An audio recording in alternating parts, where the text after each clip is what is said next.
All right, y'all. Welcome back to In the Stars podcast. I'm your host, Eli Gomez, and this is actually the day of the new moon.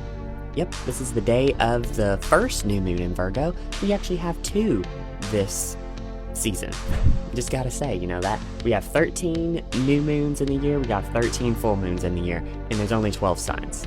And the sun moves through each of the signs and goes through the whole chart and the entire zodiac in roughly 365 days. So that means that we at least have two new moons in the same sign and two full moons in the same sign in a year. That happens sometimes. And what does that mean? Because there has to be some significance there, and there is. And essentially what that means is that this first new moon in Virgo, which is at 0 degrees, is going to be a little bit more disorganized energy. It's more so recognizing the chaos. And then the next new moon is going to be more so actually being able to apply what we can make out of the chaos and apply that practically into the world and in our lives. So for example, so that way this kind of makes a little bit more sense to you and I'm not like making it clear as mud. This new moon for me is falling in my 5th house, meaning that there have been losing battles that I have been fighting for a little bit and it is now negatively impacting my life. I'm recognizing that and I am course correcting, and I will probably be especially practically course correcting and noticing benefits with the next new moon. That's going to be at 29 degrees of Virgo, because that's actually going to be my 6th house. So the chances are it's probably going to be something where I am actually literally practically doing something. It's not just, your energy levels. Yeah, those are going to be impacted because the sun rules the energy levels. The moon is your internal nature. Obviously, those two are going to be affected, but it's going to be through more practical skills, practical application. So that's going to be kind of how those new moons are going to operate. Now, full moons are a little different. I'm going to talk about that a little bit more next week because we have that gnarly full moon in Pisces at 15 degrees on September 7th, which I will discuss what that can mean for you next week. So I actually have a guest today, and I am so excited to bring back Tracy St. Croi. She is somebody who I am honored to have in my circles because not only is she a deep friend of the show, but she is a hoot to be around. I gotta say, she is one of my all-time favorite people that I have ever met, and she is a wonderful psychic medium. She has given me aid and guidance on all sorts of things, especially in the last calendar year, if you know what I am talking about. So, with that being said, I'm going to go ahead and usher in Tracy St. Croix's conversation with me about Haunted Road Trip Show, which is actually her new show that actually reached #1 on Binge TV. Yeah, she's a #1. She is a chart topper right now. And so I have a link in the show notes where you can tune into that. But with that being said, sit back, relax, or take a walk, or do whatever you do while you listen to podcasts, whether you're commuting. I know we have some commuters who love to listen to podcasts. Whatever it is, I hope you get something out of this. Some practical advice, wisdom from the wonderful psychic medium, Tracy St. Croi.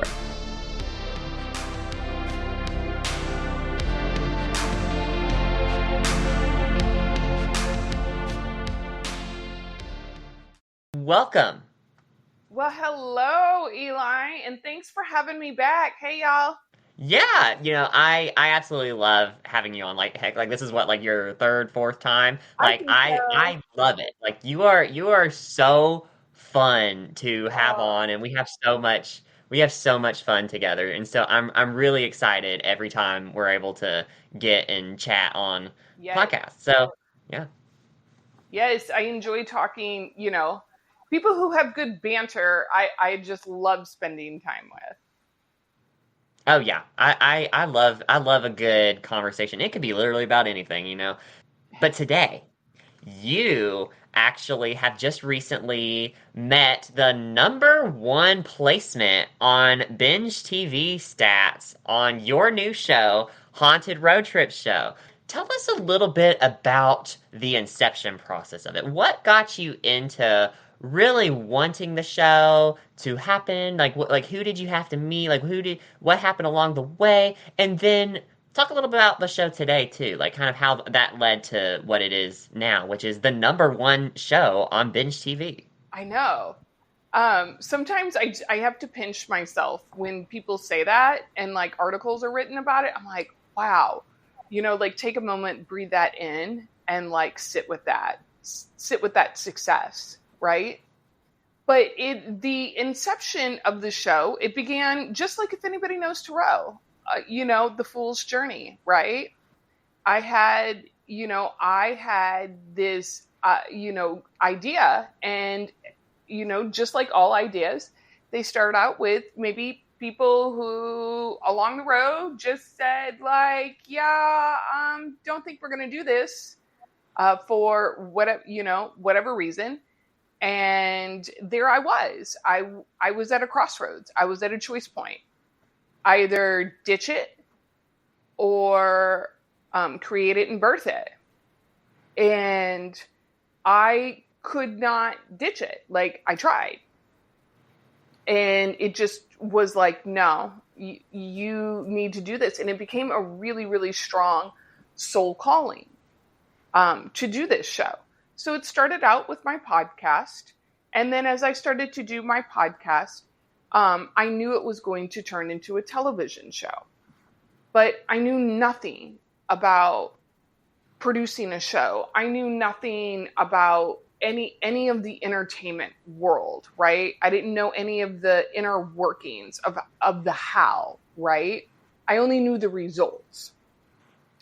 And so I did what all good metaphysicians do is I prayed and I asked for guidance and I asked for the how and I asked for the right people to be shown to me, right? And, it started coming in and it started, slowly with, well, you already know a camera crew and a camera guy. Give him a call. See what he knows. And, well, write down the resources that you already have, right? And start there. I always say start simple, right? Google a few things. See what else is out there. Start to see what other people have done. And then it started with, hey, look over here at this network. And I was thinking, they'll never sign me. Like, I'm like, who am I? Like I'm a great psychic medium and all of that. I'm not going to downplay myself, but as far as like in the entertainment world, I didn't have a reputation, right? Well, Spirit had, different plans. I like to say women plan and Spirit laughs. And soon enough, they reached out to me and we started a conversation.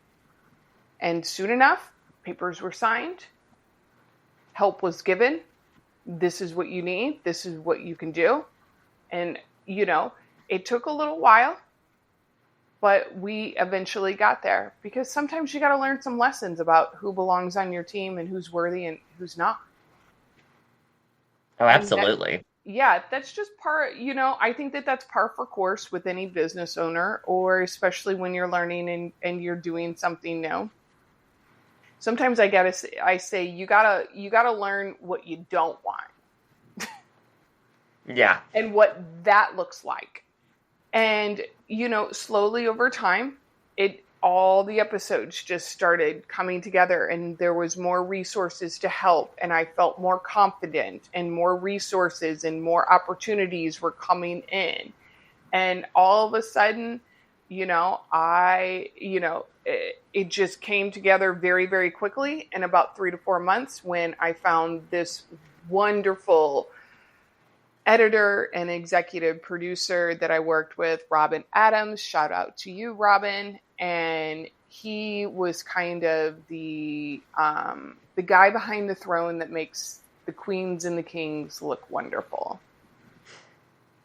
And all of a sudden, we give it to Benj, and Benj emails me when I'm at camp helping out some foster kids, and they're like, yeah, you just went #1 on the network. Yeah, I was reading that while I was pigging out on Jolly Ranchers in the back of a minivan, and I did such a dance that if anybody saw me, it probably looked like a combination of fighting a swarm of bees or one of those like things that you see outside of an automotive that go back and forth, that wobble back and forth, they're blown up with air. So, yeah, that I've never figured out what those were called. Like I just do this and people know what I'm talking about. Yeah, like these things, like I Yeah. was probably like a combination between that, because I could not, believe my eyes. It was like, okay, reread the email. Okay, read it with one eye. Read it. Okay. In case I messed it up, right? Right. But here I am, and it was really about a soul calling that I could not ignore, that I had to do the show, irregardless of, well, you're not a part of a big network. You're not a part of, one of, the big, cable networks and streaming networks. You're not going to be able to do this. And it's like, when spirit is in it, there is no limit. And I've known that in my life. So let's go on this ride and let's prove some people wrong. I was going to say, you're a Scorpio rising. So you're like, if someone says no, you're like, dare me again. Sometimes I'm like, to me, is that what you're talking? You mean no to me? Okay. I was about to say, yeah. We'll see. We'll see about that. Yeah. And that's what I'm very similar to that as well, because I have a lot of Scorpio and 8th house energy, which is essentially like which gives Scorpio vibes. And I'm like, when someone tells me no, I'm like, I sit with it for a second, and I'm like, that person just told me no. That person just told me no? Hang on a second, I'm gonna do it anyway, and then we're gonna see what they think after. And most of the time they're like, oh, interesting. Or I make them mad and they never want to talk to me again, which honestly, either way, it really helps you figure out who's on your team, who's not. But that's kind of my thing too. Is I'm like, yeah, tell me no, and I'll give you that chuckle and that glare. I'll be like, you're cute, and then I'll just do it anyway. So yeah, I love that was how you met that energy, and you're like, well, now you're number one, and so that's like case in point as to why you shouldn't let anyone stomp all over you and give them the power to do exactly that, when you could be blossoming and flourishing, which is exactly what you did. Exactly. And so that's a great way of pretty much turning trash to treasure, transformation. Like you have all the scrap parts. You have people telling you, oh, it's scrap. It's nothing's ever going to come of it. And then you form it, you mold it, and then it's something beautiful, and then people love it. Yeah, like it was a lot about, also on a side note, learning the mechanics of my own natal chart and learning where my power lied, and where because I've always been a very, ambitious and at times very tenacious person. So I don't think you're tenacious at times. I think you just are tenacious. Oh, thank you. And learning how to, I like to say, using that energy to thrive, right? To glow up versus blow up. And right. and understanding where my power lied. And essentially, now I'm on Binge TV, and I have a TV show that I'm an executive producer. I call the shots.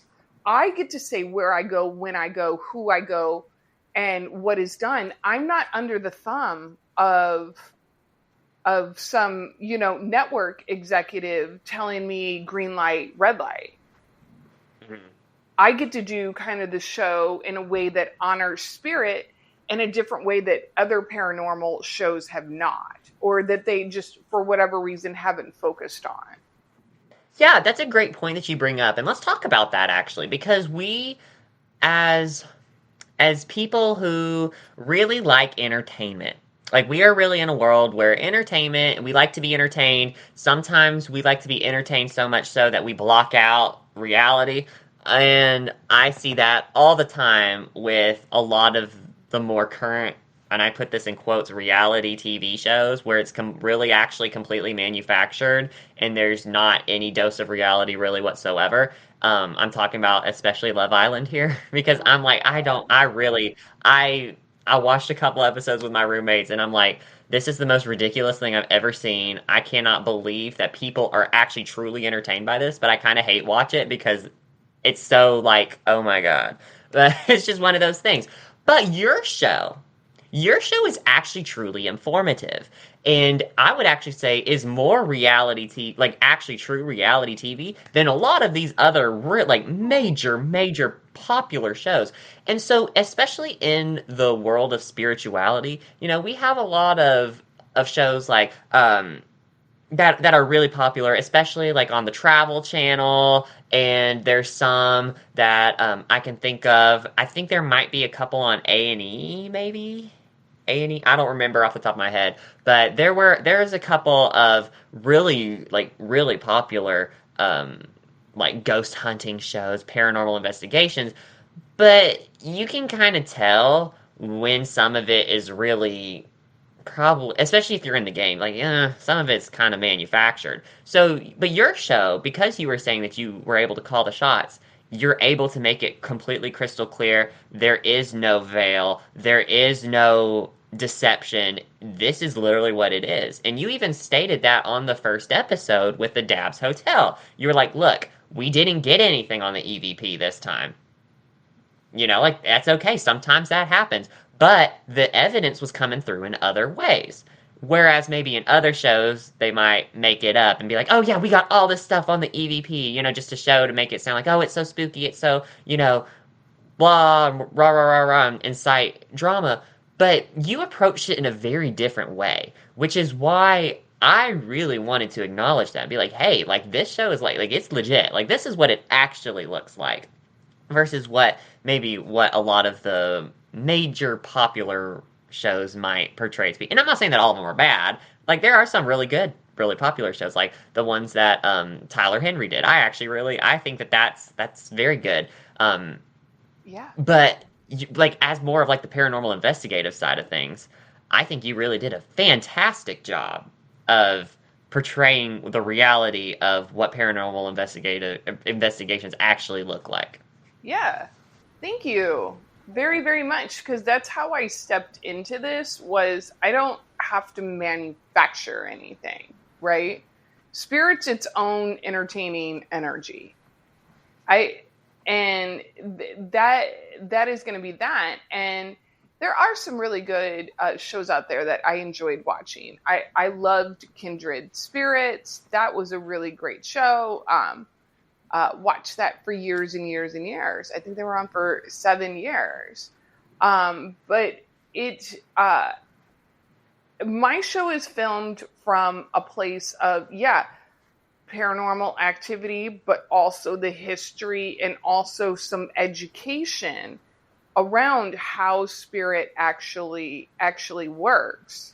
And giving people kind of just a little bit of a glimpse, right? Because I like to tell people, especially when I do mediumship readings or demos, is I straight say, like, I cannot make your loved one in spirit tell me anything. I can't make the dead talk to me. I can't even get somebody to text me back sometimes. Like, you cannot think I have this power, right?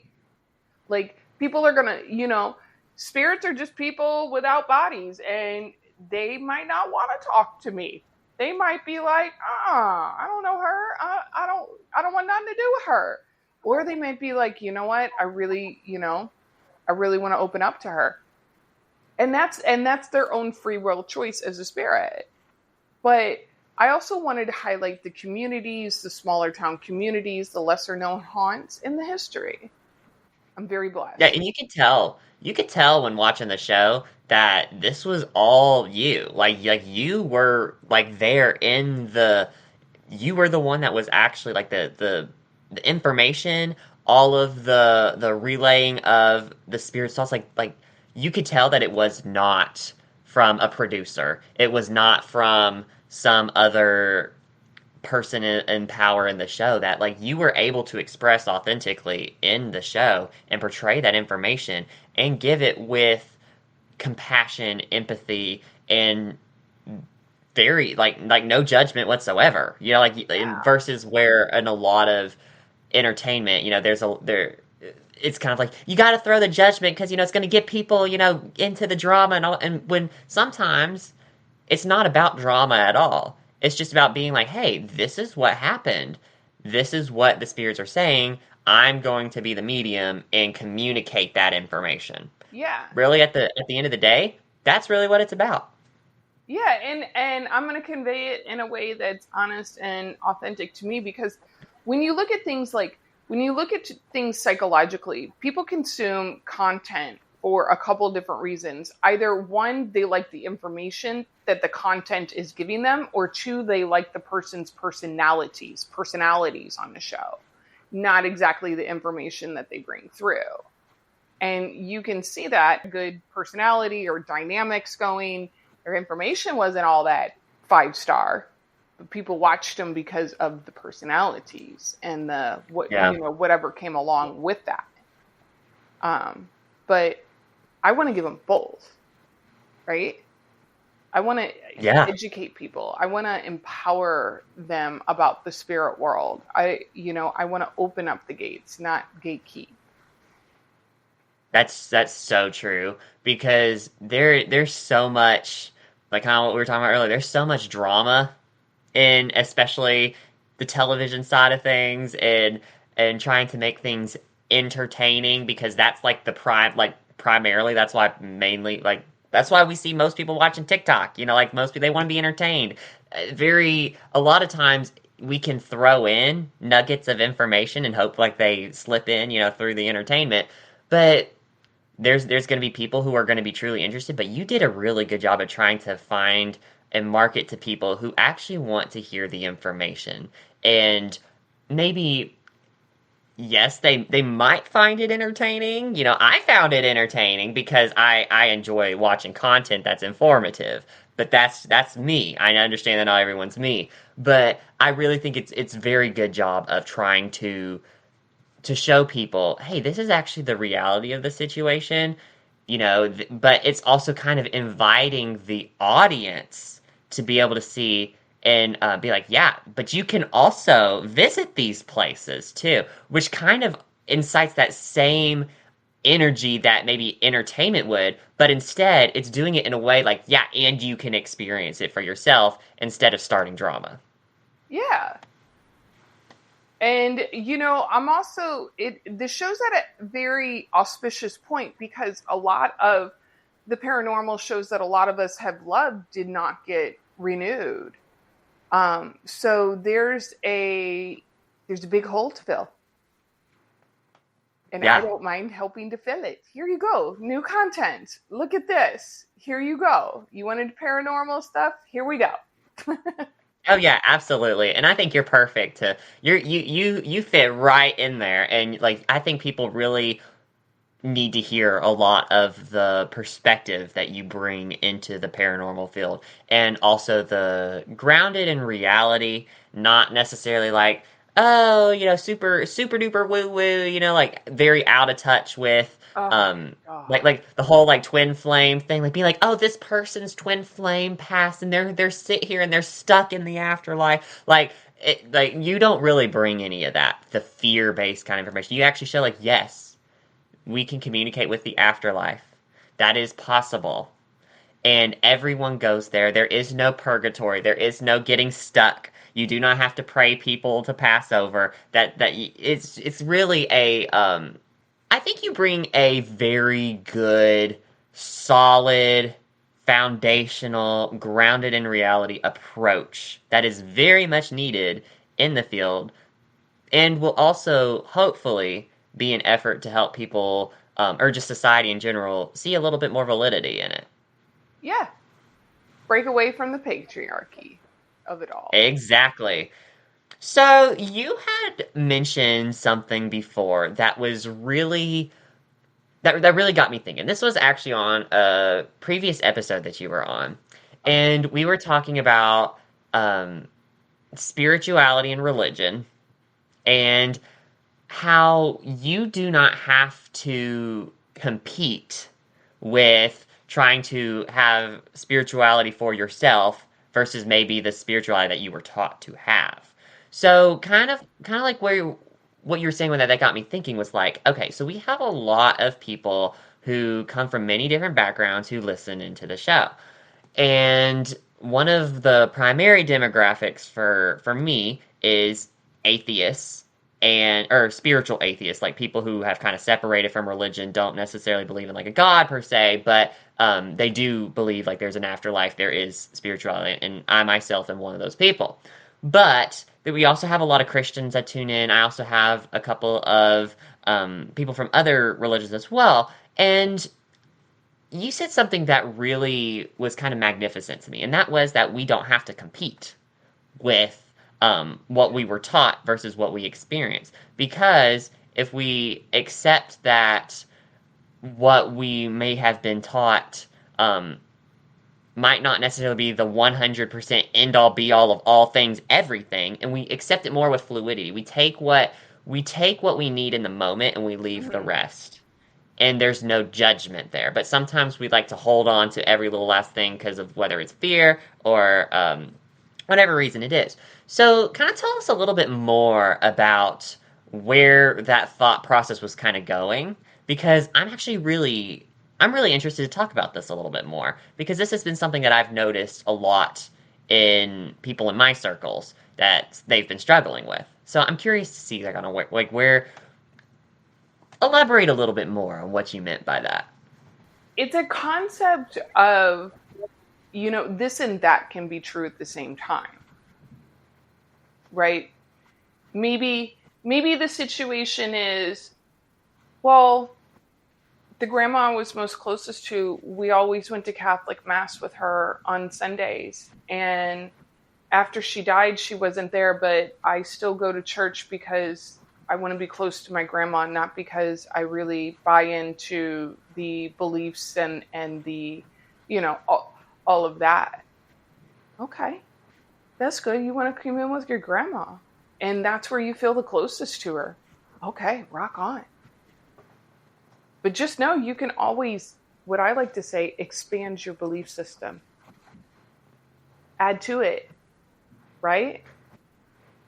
And then pretty soon, over time, you might look at like, okay, what doesn't serve me anymore? And it's easy just to be like, yeah, no, that served me for a time, that belief, that thought, but I don't need it anymore.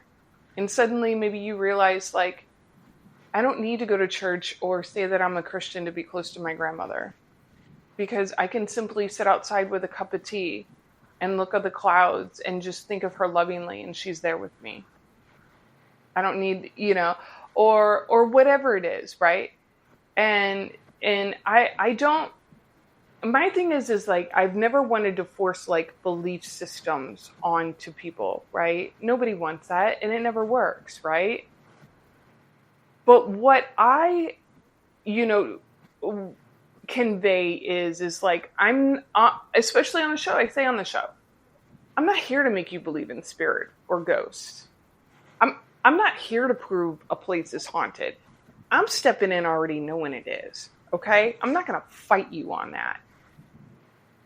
But I'm here to help you know how to commune with those energies, maybe what is sane, how to work with them best, how to know kind of what that energy is, and you take it or leave it. I like to say nobody's going to rob you of your belief system. That's up to you. Right? But I always say, like, add to it and expand. Right? I think it's a process that we learn as we evolve. And that doesn't necessarily mean like chronologically age, but as we, expand and evolve our consciousness to be aware of different belief systems or different perception to look at the world, or, because honestly, Eli, like when I look back at this, like if you would have told like 10-year-old Tracy, like, this is where you're going to be in your life, and you're going to have your own number one TV show, and this is what it's going to be about, and this is what you're going to have you're going to own duplexes, and you're going to have a successful business, and you're going to have this. There's no way 10-year-old Tracy would have been able to comprehend all of that, right?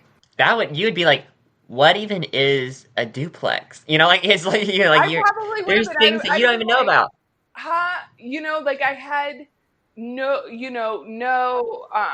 concept of being able to even allow.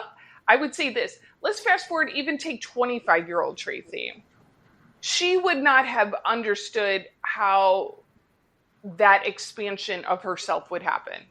Like, how does that happen? Like, how do I come from like where I'm at currently to something like that? Well, one step at a time, one day at a time. That is true.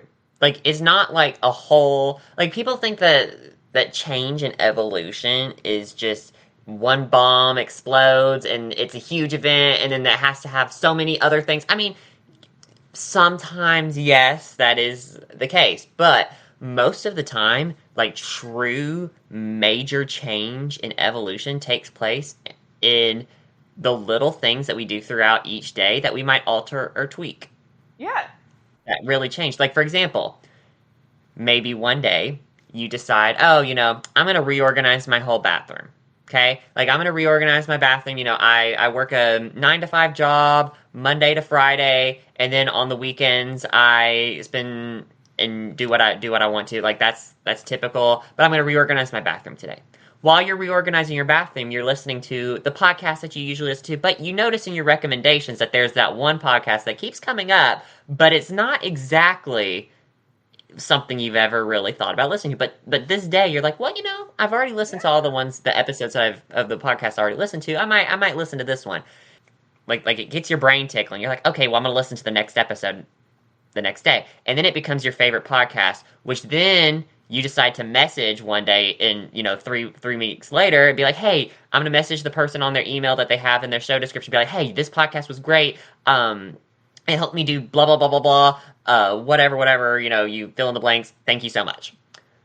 And then before you know it, you are now in communication with the person who is actively transforming your life because you clicked on that podcast recommendation that happened 3 years ago. And now you are working with the person and you have a number one TV show.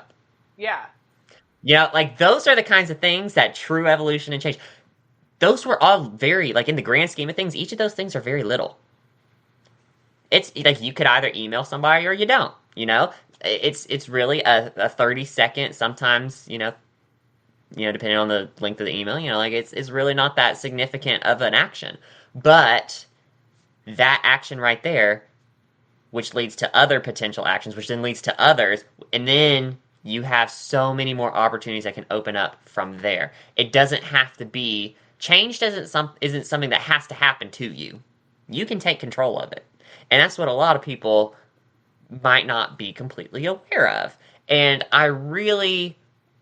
that's why I really wanted to go into more of why you don't have to compete with what you've been taught versus what you might internally know to be true. And at the same time, you can take on what feels right. You can leave the rest. Or you can take, because we're humans. We can only take on what we're able to take on at a given moment. There are some things, like you were saying with 10-year-old Tracy, may not even know what a duplex is at that point, may not even know any of the concepts that you are currently working with. But if someone were to come to you and say that, you wouldn't be able to take on that information because you're like, I can't even process that because I don't even know what any of that shit is. Yeah. Like I would have had no, absolutely no clue. But I always say, like, take some new ideas, do an experiment. Right? Experiment with yourself for 3 months and say, like, okay, if I want to explore some new belief systems about myself, you get some new daily habits going, right? What are the daily habits that are going to support that, right? Support that new, neural pathway in the brain, What are going to be your mundane magical steps? Let's do For those. sure. You know, you don't have to ditch the old, but let's try out the new. You can always go back. You can pick it up on your way out the door if you want, right? Absolutely. And see what happens. And I tell people all the time, especially during readings when they come to me for kind of spiritual coaching or coaching sessions, that like, look, take it just one moment at a time and allow yourself just to expand and breathe, right? Like if you had a newborn in your arms, you wouldn't expect that newborn to run a marathon in 2 minutes. Right. So don't expect that of yourself, right? Give yourself little times and little graces. And just like me, like it took a while with the show, but you know what? I got there. And I got there just on time. Because it's on Spirit's time anyway. Because I realized, no matter how much I stomp my feet and, kick up some dirt, things weren't going to happen until everything was aligned. Oh, for sure. And that's something, too, to keep in mind, too. Like, we are pre-conditioned through a lot of the social, cultural programming that we were brought up with. That could be religion, that could be, societal norms, that could be a whole bunch of different things. But it's important that everything that is meant for us will come to us when it needs to come to us. Yes. And that is something that is more so an internal knowing thing, because no one's ever going to completely deconstruct from social cultural program. That's a big, big thing. Like, that's, like, just think about it. Think about all the little things that you were brought up with that you may not even consciously remember that play a major role in an effect. Like, it's like those little things that continue to pile up that may, just kind of have a bowling or like a snowball effect. It gets bigger and bigger and bigger as it rolls, and it makes you who you are now. You can still recognize, yes, I have some things I need to work through, but there's that one thing that's inside of me that I just know to be true, which is that everything that's meant to come for me is going to come to me when it needs to come to me.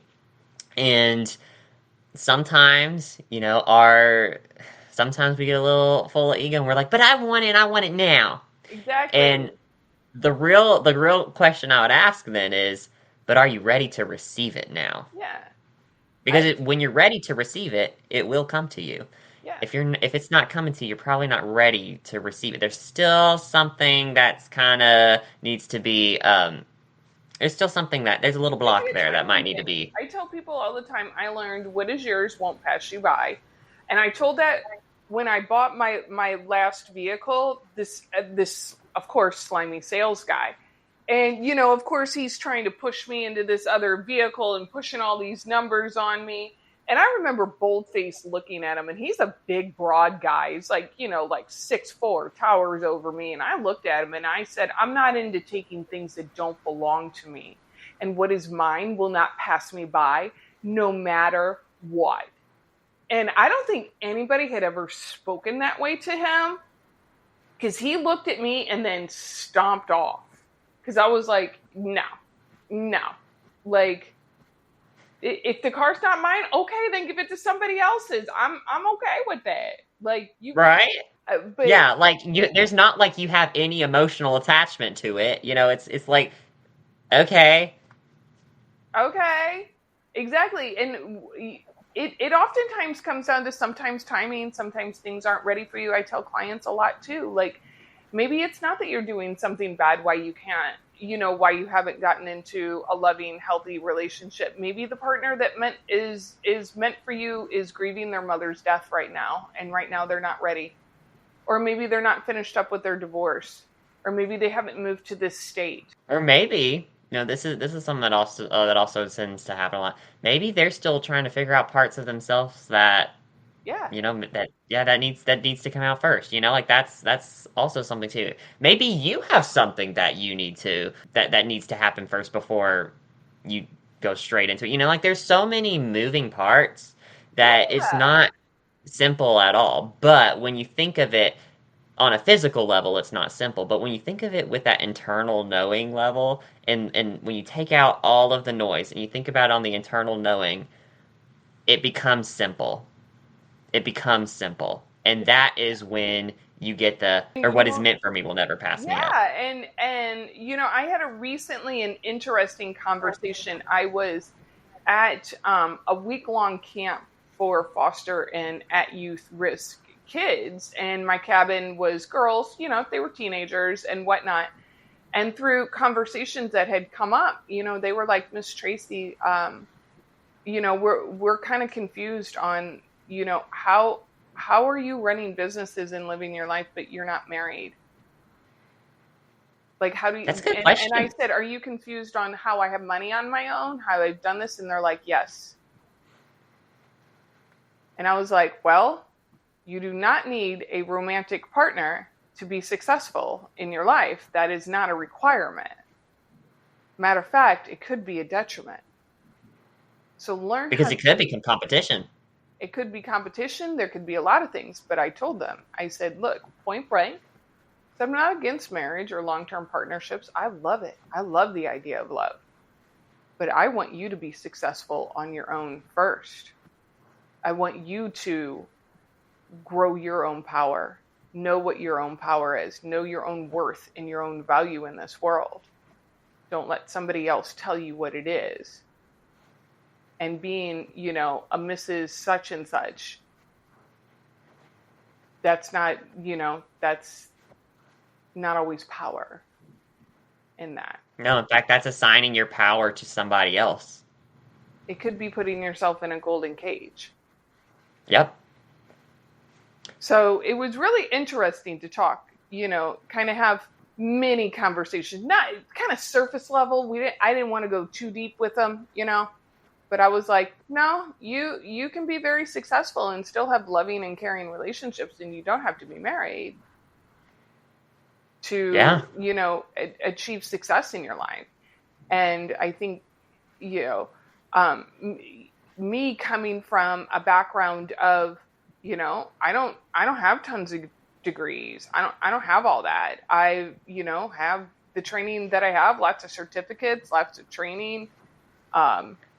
But I'm very tenacious. And when I desire something, Venus in my first house, I'm going to get it. Yeah, and you have that drive too. Like you're like what you want. You just go straight to exactly what it was, and you know how to get there too. It's like a little intuitive. Neptune in my second house is Sag. I'm like, I'll intuitively figure out how to earn that resource. Oh, exactly. And that's something too. Like that's actually a really good question for a youngster to ask, because we live in a. It's not really this way as much as it used to be, but society, at least in the States, has really prioritized having cisgender, primarily white, heterosexual, that's kind of the general picture perfect, picket fence house, happily married. That's kind of the general feel. And that is something that is really inspiring to me, that we're seeing youngsters already questioning that before they even are even able to comprehend kind of where that even came from. Because because think about it, they haven't exactly been in the world for very long, at least in this lifetime. So why are we seeing a lot of youngsters and a lot of people be like, well, maybe I don't have to be married to that one douchebag because I feel like I have to because he has money, and I have to be that stay-at-home mom who takes care of my 17 children. There's a lot of breaking through boundaries, and I would equate that with the major transits that we're seeing, and we have been seeing, especially since I would even go back. We've seen people questioning this all of time, but the big societal shifts especially now where we're starting to see more and more people be more comfortable expressing their sexual orientation, where in the past that is stuff that got gatekept, that got closeted, that could be a career ending. But really, it's only now really career ending if you're going into a religion or a job that with someone who's like super duper religious and really is not really against is for that, or whatever. But even then we have Or you're at a a lot Coldplay of concert hugging the woman you're having an affair with on the Jumbotron. right. I was gonna say, like, the double standard is real, but it is definitely the shift that we're seeing. Because I've even noticed this myself, and I was in a very fortunate situation where whenever I came out in 8th grade as like being like, look, I am not straight. Like, that is not a thing that is on my not like on my bio. Nope, that's not it. And I didn't really get that much pushback. The only pushback I got was from people who were already heading out of my life anyway. And so I'm like, well, there you go. It was just kind of the gateway out. Now, have I gotten a lot of pushback, like in the professional world? Not as much as I feel like I would have gotten in the past. But also, I'm in astrology. I'm doing a lot of things where you kind of have to have a very open mind in order to get into it, or else you're going to get skewed as hell results.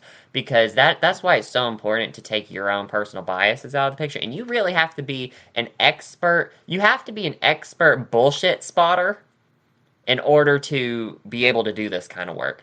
And in order to be an expert bullshit spotter is you got to open your mind and recognize the way that I may bullshit is not the way somebody else might, and the way that I think about life is not the way that somebody else might. Yep. And therefore you have to recognize sometimes you just have to go with whatever system of reality that somebody might be trying to explain to you, and you just kind of have to be like, I don't understand it, but you know what? That is very real to you, and therefore, have at. Like that's kind of something you have to recognize is that you have to really have an open mind in order to be able to do this work, or you're going to get skewed results. And going back to traditional marriages and marriages of the sort, I'm not against it, but I would say out there to all of my people, no matter what your orientation is, prenups help. Prenups protect on both sides. Yes. Not just the person who has the quote money, but they protect both people. Oh, absolutely. And It's the same thing. I'm a big fan of monogamous committed relationships or poly relationships or whatever, healthy relationship dynamic is for you. But I always say, like, there needs to be two happy people in that relationship. Yes. Yeah. That's what, who cares about what you label it or dynamic it, but people need to feel, valued and cherished and wanted. And I would say to a lot of people who are maybe in their 20s or even, going into their 30s, that get to know what you really value and like. And in your 20s, like are for exploring who you are, what the possibilities are in your world, who you could be, things like that. Like, take that time, go on some semesters abroad, go live in some different countries, go do the things that your parents told you couldn't. Because one of my favorite songs is Jimmy Buffett's "We Are the People Our Parents Warned Us About." And that is exactly what I turned out to be. I was like, yeah, I am. And I'm very proud of it. Pin 5 stars on me. And I think going back to my conversation with the girls is that their lives were so small and myopic that they only knew what they knew. Get out there and see other parts of the world and see that you have more freedom and choices than what you know about. And that, that's how you expand your consciousness and your awareness. And you're like, no, I can do more than this. And I'm worth more than that. And I want to live a life like this or like that. Give yourself that time. Yeah, that's so true. And I think it was extremely valuable how you explained that to those girls. Because, here's the thing. Part of us are those girls. Yeah. Like we as well. Sometimes the teacher is also a good student. A good teacher is a good student. We have to be able to recognize that we are also still on the journey of life too. There are still things there are still doors and corridors and halls that we have yet to even be in our line of sight. Yeah. And I was talking to my best friend last night. We were talking about a lot of, the experiences there. And she was just kind of like, what do you think you learned from all of that? Or what was some of your healing that you took away from being at the camps? And I was like, it was really nice to give to those campers and those girls things that I didn't have access to, right? I didn't have access to people telling me, hey, there's a big wide world out there and you're really super smart and you got a lot of options. Just that inner child healing. That's the way that I put it. Like being able to be there for people in a way that I wasn't available for me. Right. Was big. And I mean, it got interesting. That's all I have to say. It got interesting and fun. Oh, absolutely.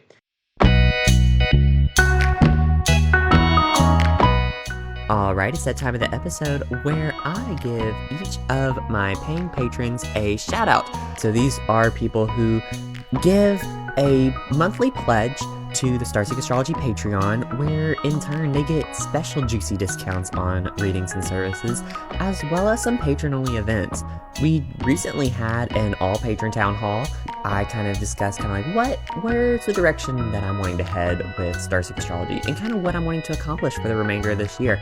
And then I also opened up the floor to the patrons and be like, hey, what do y'all kind of want to look for? What are some things that y'all kind of want to see? Let me go ahead and give a shout out to each of our current paying patrons. We got Lori, Jen, Nicole, Glenn, Matilda, another Nicole, Issy, Denise, Kim, Kirsten, Bethany. Thank y'all so much for being a part of the Starseek Astrology Patreon. I'm still trying to figure out how I can see a lot of the gifted members, because I know we had some new people come in who were part of some Patreon gifts, and so I'm still trying to figure out how I can see y'all's names. So I apologize if I did not give you a shout out for that reason, because I know we have a couple more people, and I just wanted to let y'all know I apologize about not being able to see everyone on my list here. And if anyone who has a Patreon knows how I can see that, please give me an email. My email is in the show notes. And with that being said, let's go ahead and get back to the episode. We are going to finish out the conversation with Tracy St. Croi, talking about money blocks, kind of where we might be subconsciously or unconsciously blowing money away, where we're keeping money from entering our lives, and how we can view money in maybe a not so negative way, and we kind of rewrite that narrative. So definitely stay tuned. It's a great conversation. So, kind of shifting gears a little bit. So, you and I are both metaphysical business owners. Yeah. We were kind of talking about that a little bit before, but what a lot of people don't realize is that, people, especially in society, when they think business, they think that slimy car salesman that in that story that you were talking about. They don't really think about what business can be and how it actually can be used to help people and to make society more efficient, to make it better. And yeah, so I think where I'm going with this is that I wanted to ask you. Okay. What are some major business myths that you may have encountered along the way that you have had to blow through? Because I know I have a few, and I want to hear from you. What are some that you have had to encounter and kind of maybe debunk for yourself? That I needed permission to start my business or to do anything with it. That I needed other people's approvals of my achievements, and I did not. that I needed large amounts of capital to start, which I did not, because we all have access to social media and a phone and an email, and we're good. That, you could only be successful if you had some fancy business degree from some fancy university, that nobody was going to take you seriously unless you had some kind of, these special credentials behind you, these university degrees or whatever it is. And that all just wasn't true to me. It was old stuff that I had to really debunk, and seeing that, like, I can learn, and I can learn along the way, and I can see what others are doing, and I don't need other people's permission to do a business or to be successful. And that was one of the things, is that when my father was still around, I tell people a lot, like, he knew how successful I was, and he did not want to hear about it because it proved him wrong. And he had, that was not a pill. He was that jagged little pill. He was not willing to swallow this lifetime. But, when I looked him in his eyes, I mean, he knew it and I knew it. And it was one of those, I don't want to hear it out of your mouth. Yeah. See it because look at my rental vehicle out there, because it ain't a Toyota, Dad. Okay. Right. I actually drive a blue Toyota pickup truck. So, I mean, it's so funny that you said that. But you know what I mean. There's a saying, like, when you level up, there's always a new devil up. So when this show is coming out, and when things, now that things are starting to pop off and it's getting popular and all of that, I have to step in and look at things too, about, like, I don't need somebody else's permission to brag on my stuff, and I don't need everybody to approve of it in the world for it to be cool and kick ass. Yeah. I would say for me, some major business myths that I have encountered. This is also because I am a business student at university. And one of them is that money is bad. Oh, yeah. That was the first one, because I went into metaphysics, and I didn't really, so I didn't completely 100% subscribe to money was bad, but I was pretty into it. So whenever I blew through that block, I guess it was around August of 24. That was when I had to realize for myself, whenever I started getting business and astrology, and I noticed, like, whenever I had to recognize, maybe money's not bad, but people who use money can be bad. Like, it's like, people greed, and people can hoard, and people can do, but they can do that with any resource at all. Like, they could do that with food. Like, we see that all the time. Like, people who feel like that they have to hoard a whole bunch of wealth, and that if there's more for somebody, it's less for somebody else, even though it's plentiful anyway. That whole kind of block I had to blow through then, and I noticed that when I blew through that, I was getting higher up positions at the store I worked at. I started getting more business.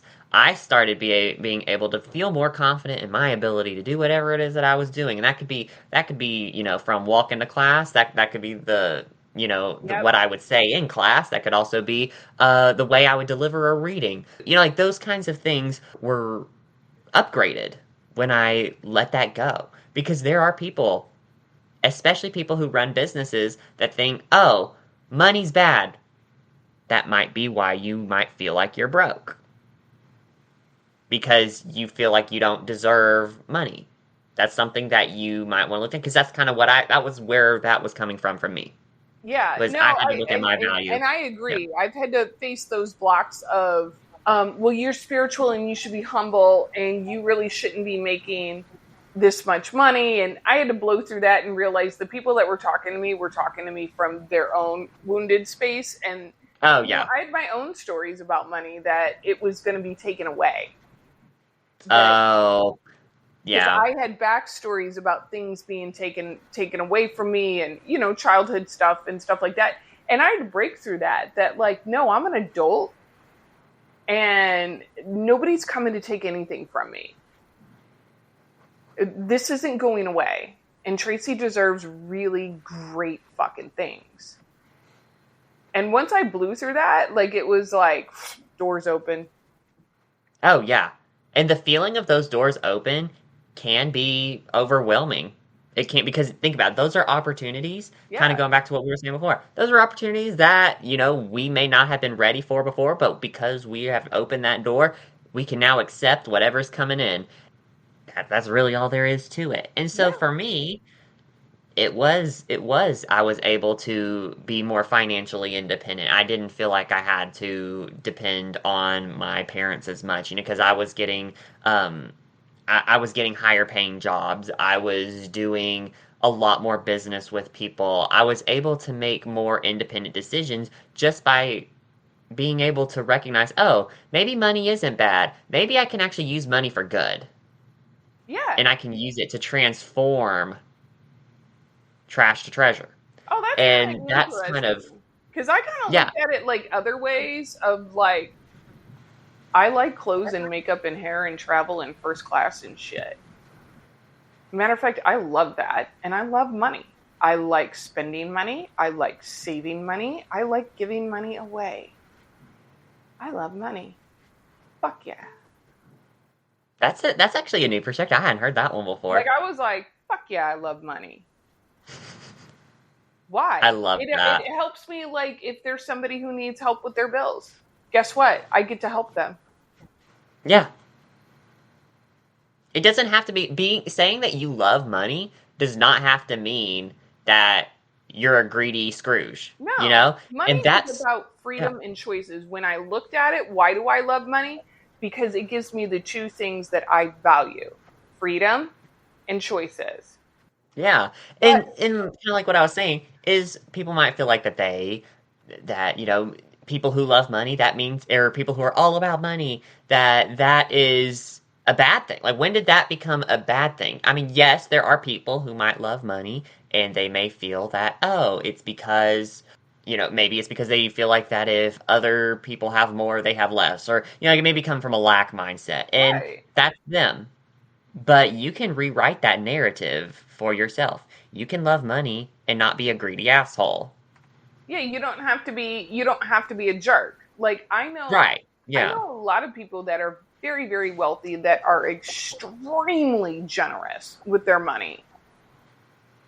And I mean extremely generous with their money to people who need it, to charitable needs, to individuals, things like that. And they're like, I love being able to do this for the right people.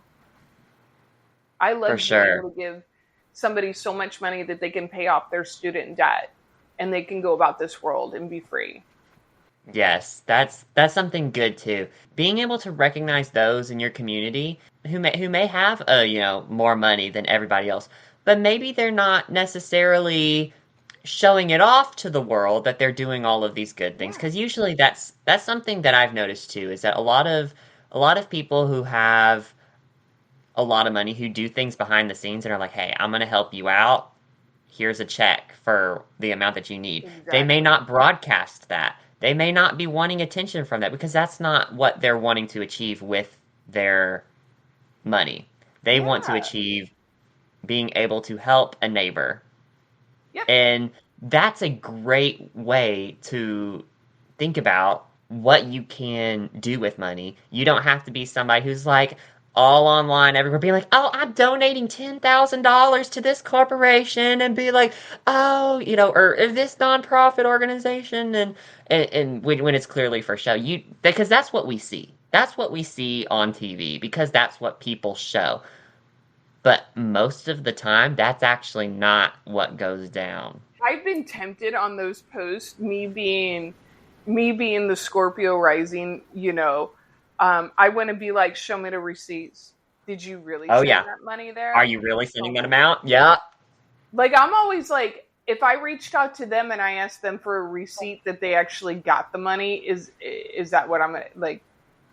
Yeah. That's that like, really, Yeah. really. Do you want it for attention? And I've had that conversation with a lot of people all the time, because that's kind of also something where that promotes the narrative to people who may be very working class. When they see rich, like all of these high Hollywood rich people just donating money left and right and all of this to their friends' organizations, it can come across as like, are they doing it for show? When in reality, when we see that, we look over the people in our local communities who may not be doing it for show. Because that's just what we see. Those are just the popular people. But people who Yay. are popular don't necessarily have to have a whole bunch of money. And people who are popular, yes, that's what we see. That's what most of the world sees. But what about the majority of the people that the world doesn't see? Exactly. That's something that we oftentimes look over and when we I do, because if I kind of focus in on your own community. And money to me is just freedom and choices, and I love those two things in my life. And I love being able to be of service to others, and if that means being able to buy a week's groceries for them or whatever it is that they need, that brings joy to my heart, knowing that I have that to give to somebody that takes a load off of them, right? And yes. you know, don't rob yourself of being of service to somebody else because of some, old stinking thinking. Oh, for sure. Go binge watch my show and you'll see somebody who came from rock bottom to reality star. Absolutely. Absolutely. So yeah, money may not be that bad after all. No, So, it's not, girl. Have you ever flown first class? That's what I tell people. You ever flown first class? Okay, you go fly first class and then you tell me about how much you hate money. Because you're going to be like, I need to do this all the time. Yes, you do. you want to know what's so funny? You just turned on my Google Assistant when you said Oh, first class. No, it started talking. I was like, that's weird. And here's the thing, I've never had that happen. was it trying to book plane tickets? No, it wanted to play a song, and I was like, no, how did it even pick that up? But okay, that was weird. It had nothing to do with our conversation. But yeah, that's just, that's me, and that's me just kind of being raw and real. Like, I like nice things. Money's not so bad when you think about it that way. And that's a block that I had to blow through. And it was a very significant one. So, anyhow, thank you so much for coming on the show. I love it every time we're able to have conversation on here because it's always a pleasure. We talk Yes. about all kinds of things from mediumship, astrology, to just life in general. And with that being said, is there anywhere where people can find your show or maybe even find you? Yes, the best place is go to my Patreon. Yes. And if you join my Patreon, we're going to start to have watch parties of each one of my episodes of my TV show in there so we can binge it all together with snackies and everything, you guys, just in time for spooky season. And if not, you can find me on all the social media networks. And I'll also give Eli a link if you just want to watch the show directly from Binge TV. Yeah, this was such a fun conversation. We talked about all kinds of different stuff, and I think I think it was exactly what the world needed to hear from you at this point in time. Thank you so much for coming on. This was so much fun, and I'm looking forward to having you on again sometime in the future. Definitely Thank look forward to that as well, you. y'all. So thank y'all so much for tuning in, and I will see y'all tomorrow.